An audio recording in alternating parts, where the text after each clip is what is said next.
The more evidence, the better, I say. I mean, this is so improbable. That's a bold statement. I mean, I think that's a fair point, but I didn't make that argument. He did. Why is that true? Is that a good question? Maybe it's not. Drew, you're not supposed to ask good questions like sorry, that. sorry. Don't ask difficult questions. Bill, jump in here. I'm Bill the Christian. And I'm Drew the Skeptic. You're listening to The Divide. All right, we're here at the American Atheist Convention, and I'm here without Drew. And Drew and I will have a follow-up conversation in the after show, so please listen to that for 5 to 10 minutes. And I'm here with Mary Beth, who is from Augusta, Georgia. Welcome. Thank you. Mary Beth. And I am putting to her the question, do religious people compartmentalize their intellect? So what do you say about that, Mary Beth? I absolutely believe they do. All right. And that's it. We can just end the conversation right there. Is that it? So actually, I sort of agree with you. You know, that I think religious people, and of course I'm more concerned about the Christian religious people, but I do think people compartmentalize their intellect sometimes, and I think that's true of religious people and non-religious people. Well, everybody compartmentalizes, I think, in some aspects of their life. Yeah. You know, you could probably be very open about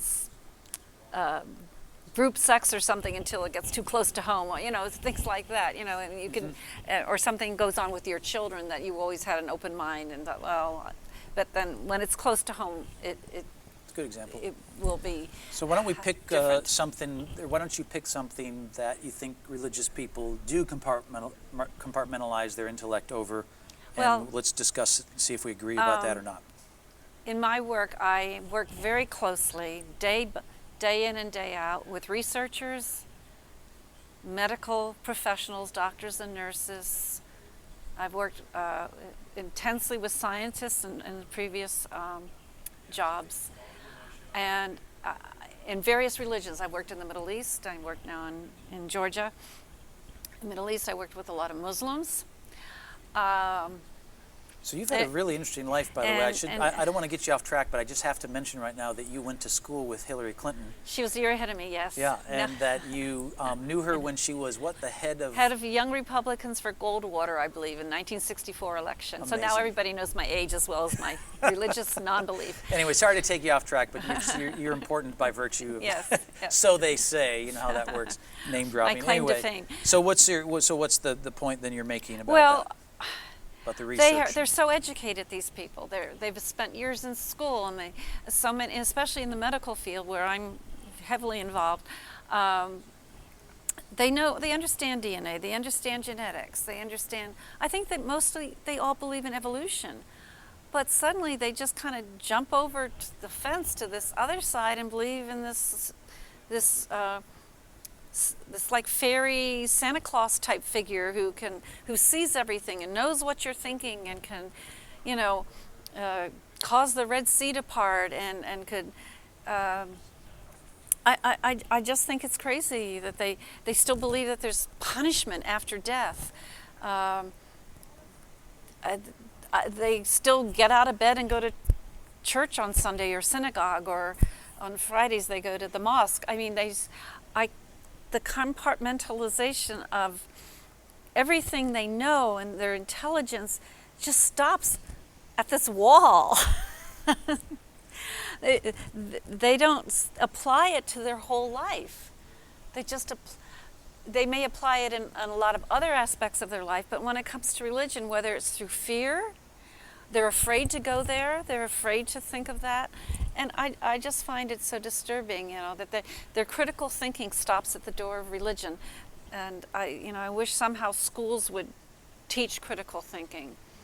But of course, you know, you've got a lot of states where, I think Kansas, I'm not sure, but I think Kansas still requires that creationism is taught as an alternative to evolution. Or intelligent design is what it's taught. I wonder if I could maybe respond how I would look at those issues, and then you can see where we sort of go with it. So the way I would tend to view that is that certainly there are great thinkers in history: Aristotle, Galileo, I don't know them, so I can't. No, that's okay. That's okay. And so, I mean, you know of them anyway. Yeah. And so, Aristotle, of course, famously, rejected the local gods and thought they were silly, like the way you would describe Santa Claus, or I would describe Santa Claus for that matter. And so, his basis for concluding that God is required, is an eternal being of the sort we call God, is required to explain the universe, to explain our experience of it, and so on. I don't think I would see that as compartmentalizing. Even if someone disagreed with him, I don't think they would say that he sort of checked his intellect at the door. But Aristotle lived in a time where they didn't know what we know about the universe. He could only see what he could see with his eyes. There weren't even telescopes at that time. The sun came up and it went down. I mean, the world of knowledge and knowing what was beyond your physical world that you could touch and see at that time. I mean, what would he say today, knowing what we know now? So I don't think you can use Aristotle as an example. I don't think it's a valid example. And bringing up people from the past who don't have the advantage of what we have to look at these questions. Yeah, I mean, I'm sure he was advanced for his time, but that doesn't mean, a lot of people are advanced in their era, but that, later. Right. I mean, even Darwin didn't know a lot of things that, Sure. And was he compartmentalizing to your mind then? I have no idea if he did or not, but he based his theory, I mean, on what he had learned and everything, but there were some areas where he couldn't go beyond that because his knowledge was limited, and I think he recognized that. But so we can't pull people from the past to support a lot of what we believe now or look at now because they didn't have the advantage of what we have now to understand things. So Aristotle did not know about the latest discovery of a black hole in space where we can actually view it with photographs. Yeah, pretty staggering. Yeah, it's yes. pretty interesting. So I think I don't agree with that, and here's why I would explain how I would take my position. We know what arguments Aristotle presented for his conclusion that God exists. And if his argument doesn't depend upon findings from science that have since been improved, then his arguments could still be just as valid. And as far as I can see, Aristotle's arguments, which I'm not trying to force you to just give a full response to Aristotle, but I think it's pretty common knowledge that he did not base his arguments on sort of the physics of his day. I don't think that's a common way to read Aristotle nowadays. Well, I've never read Aristotle, and I can't. Fair enough. So my point is that if someone from the past may base their arguments on things that we still consider valid, if they didn't, then I agree with you totally. But so that would just be a case-by-case basis. And in his case, I don't think he was, and that's why I don't think he was compartmentalizing his intellect. Certainly, we both would agree about Galileo. No, I don't claim that. Galileo was certainly not compartmentalizing his intellect because Galileo looked through his telescope. No, I never said that Aristotle compartmentalized. I said we can't use him as an example because he doesn't know. I never said Aristotle compartmentalizes. I'm not accusing him of that. Okay. I do not know enough about. You're a classicist. You told me before the interview. Right. I'm not. Yeah. And so I honestly cannot argue Aristotle or anything he wrote or said with you because I have not studied him. It sounded like you were saying we could dismiss him. No, so we can. Maybe I misunderstood you. Well, we can't. I don't think we can include him in this compartmentalization argument because I don't. I'm talking about people today who know. Okay, so let's talk about today then. So I would say sort of the same thing applies, that I think that people who believe in God generally, genuinely believe that it makes the most intellectual sense to them to believe that God is real in order to understand both the universe and their experience of it. Well, and that, okay, go ahead, fire away. The universe, was it the guy who does the science show, Neil something? Neil deGrasse Tyson. Yes. Yeah. As he said to Bill Maher, the universe does not owe you an explanation. Okay. Mm-hmm. So I don't know that we I'm not sure it's important that we know. As long as we lead helpful lives, take care of each other, I'm not really sure that it matters that we understand all this and that we argue about it. But what drives me crazy, one thing that drives me crazy is you're always hearing about miracles, and newscasters are terrible at this. CBS, I mean, major networks, they're terrible at this. There'll be a plane crash or a earthquake or volcano exploding, and thousands of people die. But one person survives. 5 days later, they find a baby under the rubble. Oh, this is a miracle. Well, okay. And they say, this is a miracle. This proves that God, is there. But then who is responsible for all the other people dying? What entity made that happen? Why wouldn't the miracle be that earthquake never took place? I don't, it's like they give credit to this entity for good things, but never for bad things. And to me, they're just.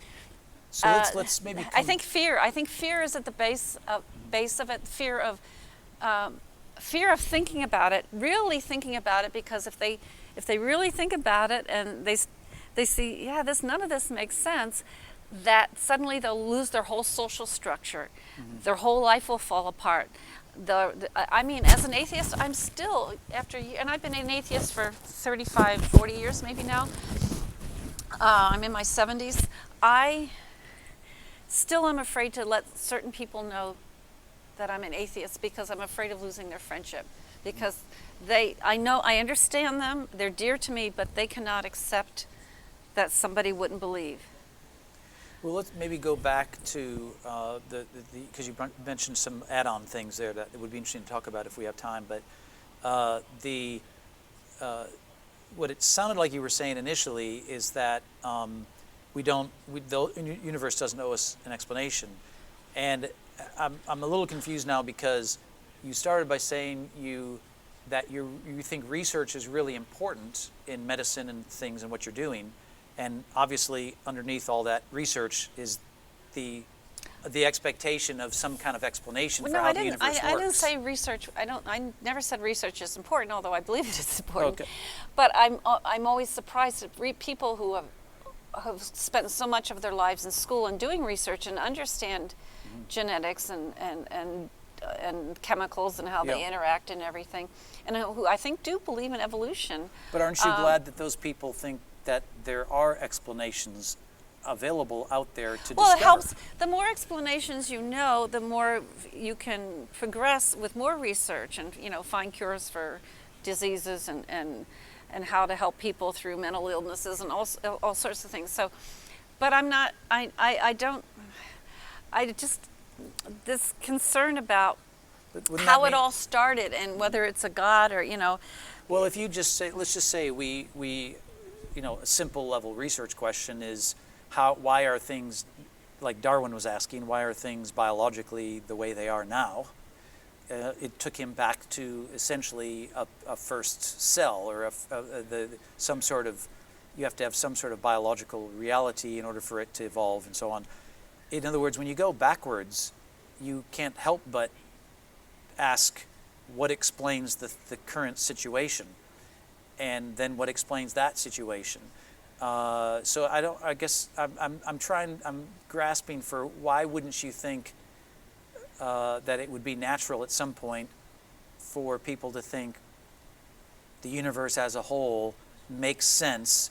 For you, it may not be important that where the universe comes from or whatever, but it would be not a sort of intellectual dissonance. It wouldn't be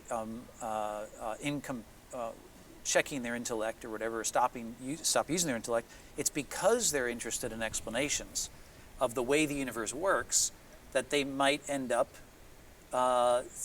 coming to the conclusion that God best explains the whole show. And I guess I'm not seeing how that's an example of. That's not. Okay, I can't. I just know. Compartmentalizing, in other words, it doesn't seem like.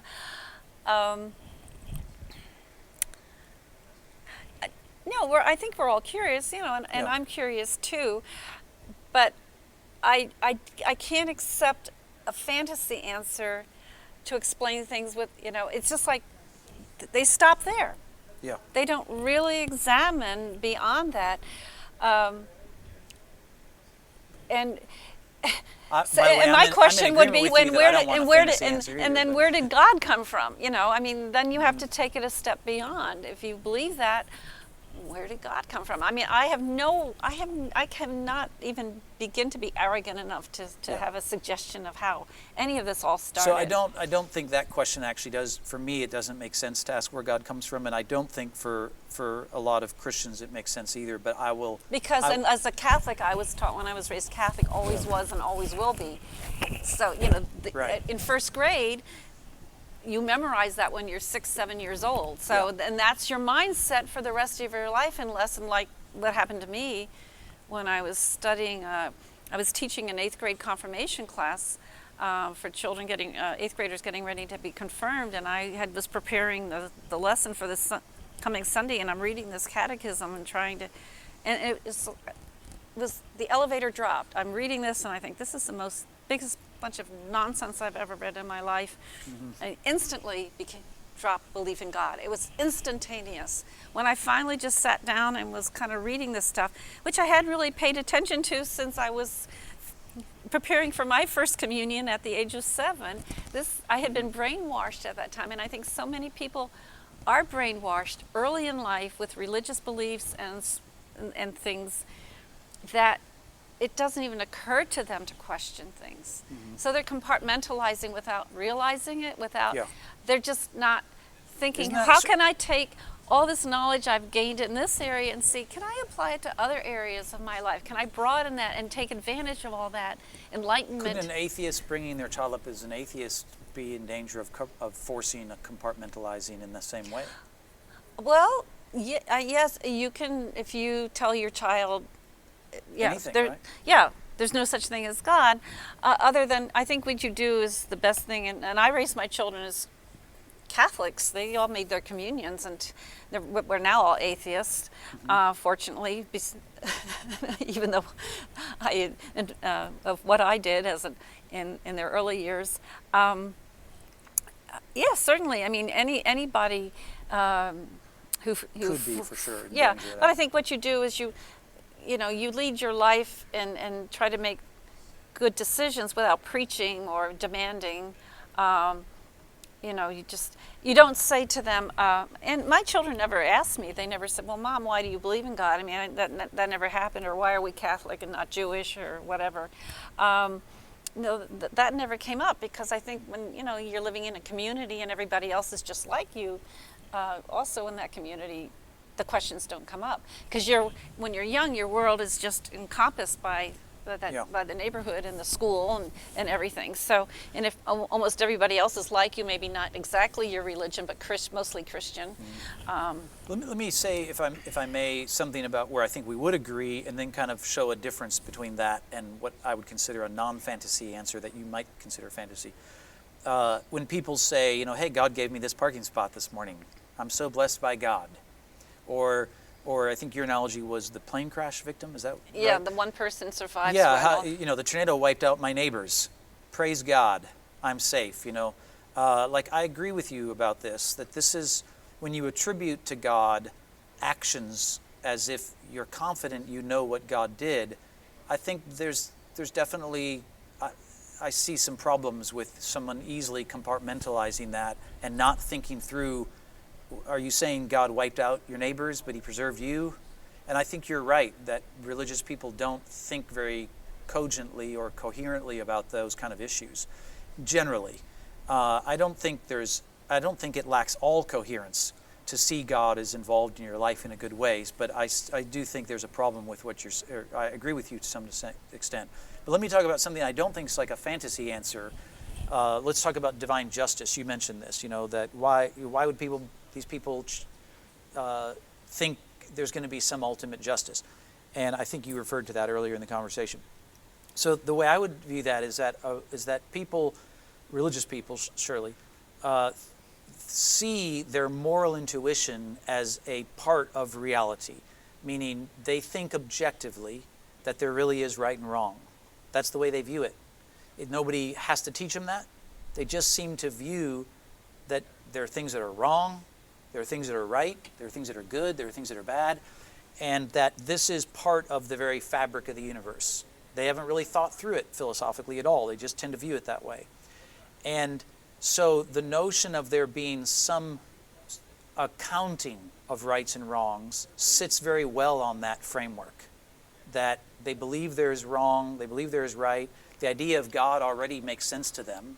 And so the idea that God will sort of put all the wrongs right in some way is both appealing to them, but it also is coherent to them intellectually, because it makes sense of the way they view the universe morally already. So I wouldn't think of that as really like a fantasy idea that there's some ultimate justice. So what's your response to that? I don't think there is an ultimate justice. No, I got that.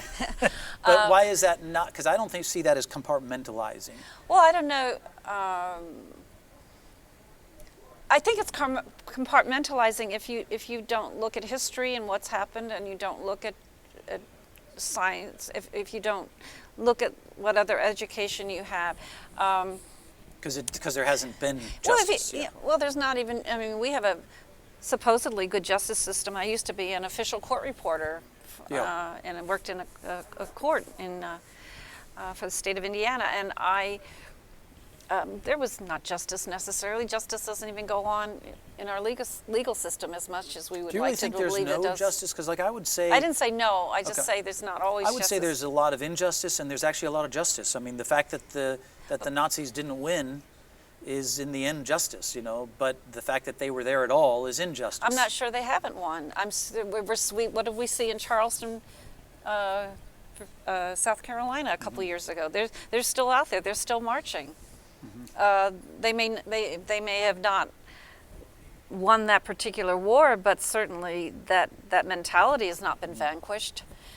It's still out there, big time, getting worse right now, and it's still, it's not necessarily Nazis. It could be people of other parts of the world. But do you see how, for the person who believes their moral intuition is part of reality, it's not just in their heads? They think there really are things that are right and wrong besides them, whatever they think, and that the idea that God exists, which for them makes sense out of the nature of the universe, the fact that the universe is here, and so on, that they would join those two ideas together and see God as good, who will somehow I don't see that being incompatible. They have no evidence. So, with all the Holocaust and everything, yes, the Nazis lost the war. But that didn't mean that there weren't millions of people who were exterminated before that happened. And how do we know? I mean, where can they say, yes, there's justice? Because when those Nazis died, that's when they got their justice. How does anybody know that? They don't know what happened. I believe they've just disintegrated in wherever they are in the ground, or if they were cremated or whatever, and their molecules are dispersing and being recombined with other molecules. So I guess maybe there on that issue where our divide is that I'm saying that their moral intuition, that the way they perceive reality, I think does count as evidence, and it sounds like you're saying you don't think it is. It's not evidence. They have no proof. But you don't have any proof that the past exists, and I assume you assume that too. Oh, yeah, it's an intuition. Okay, so are you saying... There's no empirical proof the past exists. The past exists. And I've sometimes asked people that. I said, I've sometimes thought, am I imagining everything? Are we really sitting at this table? Am I having a dream? Computer simulation stuff, So, but... we have books. I'm a librarian, so there's books and history and stuff, and they're in books, so that's our basis on believing that something happened in the past, although we can't necessarily take it as... Yeah, it's not really empirical proof of the past in the same way. Well, it's not truth. The book isn't...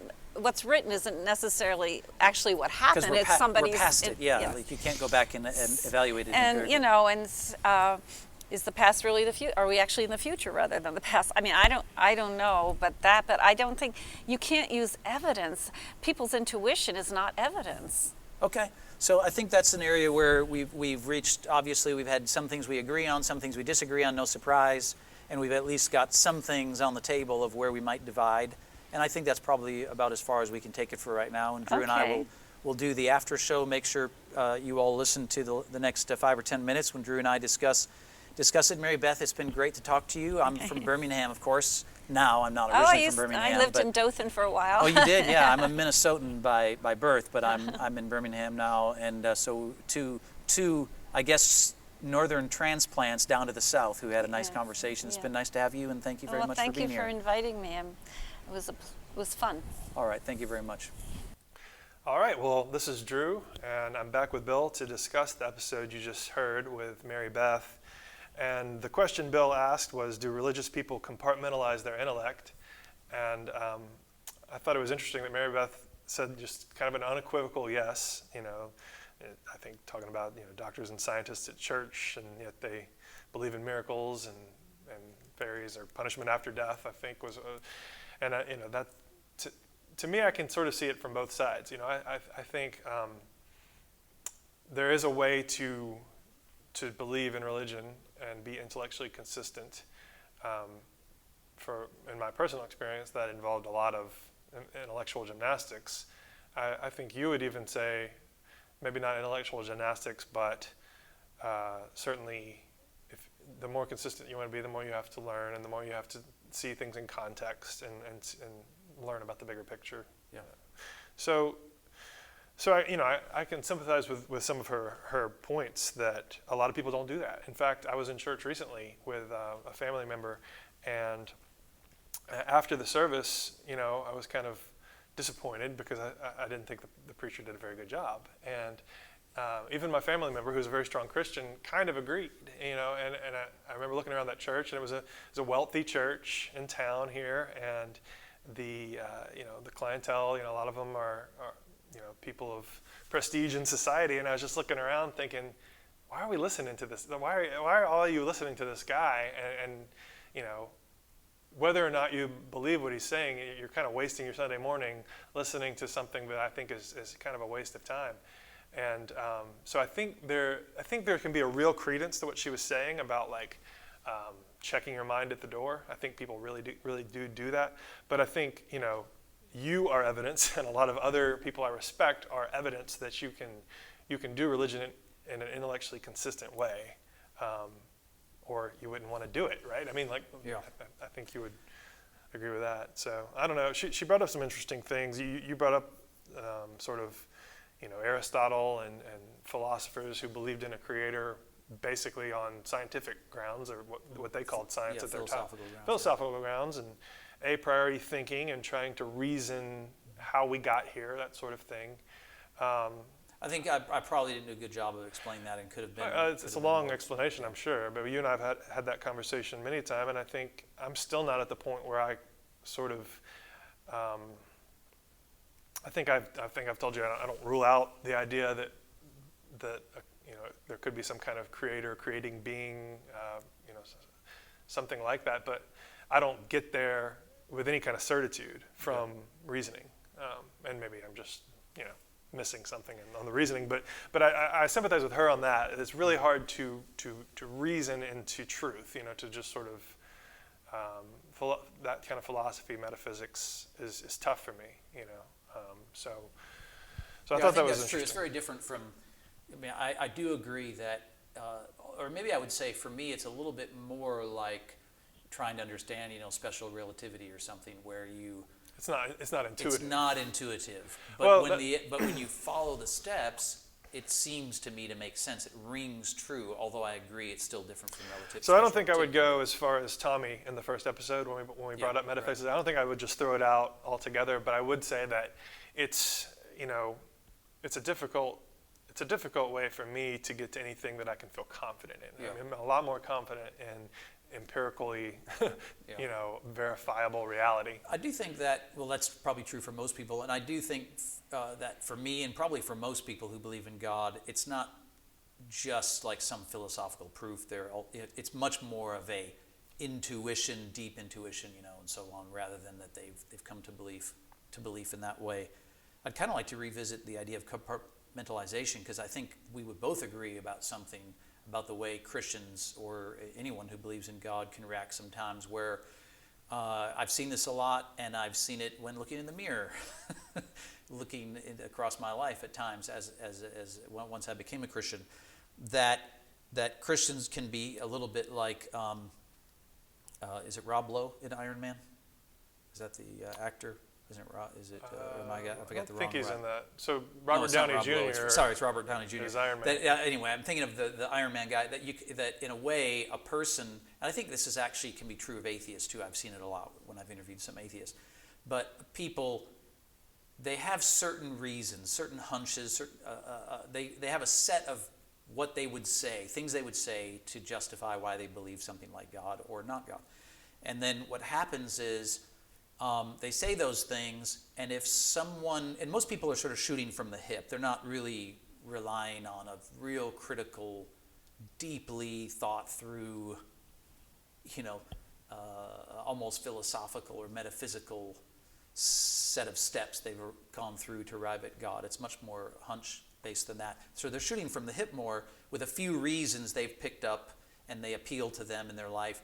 And then what happens is someone comes along and criticizes them, and again, like Iron Man, it's like suddenly that little criticism of their beliefs makes them feel defensive and uncomfortable, and they quickly realize they're in trouble, and it's like tick, tick, tick, tick, tick, tick, the Iron Man suit covers them, and now they've got their defense, and they're starting to sort of flail to try and explain why these reasons still hold, because somebody's just simply asked a really good question. Right. That's undermined something they said, and they don't have the humility of character, the intellectual humility to just deal with that. So that's one thing I think is common to be seen.